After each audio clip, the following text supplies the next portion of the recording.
ကဲဒါလေးကတော့ကိုပထမဦးဆုံးကြုံမှုရဲ့ပြည်မျိုးရဲ့ညံရိုးပူဇော်ပွဲလေးပေါ့နော်ပူဇော်ပွဲလေးကတော့မနက်ဖြန်မှစမှာပါမနက်ဖြန်တနင်္ဂနွေနေ့မှစမှာဒါမှဒီနေ့ညံရိုးလေးတွေလိုက်ဝယ်နေရပါမင်းနဲ့တူလို့ညံရိုးတယ်လေးတွေကသူကတစ်ချောင်းကို900 1000အဲ့လိုမျိုးလေးရောင်းတယ်ဒါအမေကဒီညံရိုးလေးတွေဈေးလိုက်မင်းနေပါနော်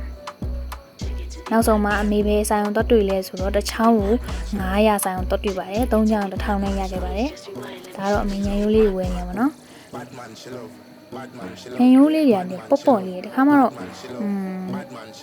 မကြုံဘူးပေါ့နော်ဒါပထမဆုံးကြုံဘူးလားဈေးတယ်တွေကလည်းအများကြီးပဲပေါ့နော်ဒီဖေရရဲ့မြောက်ဆောင်တန်းမှာဟောဈေးတယ်တွေအများကြီးပဲဒီညံရိုးတွေရောင်းနေပါနော်အများကြီးပဲအသေးတွေကငယ်လေးဝယ်ပြီးပြန်လာတော့မယ်။နှစ်ပြန်ကြလို့ရှိရင်အစောကြီးပေါ့နော်ညံရိုးပူဇော်ပွဲသွားမှာပါ။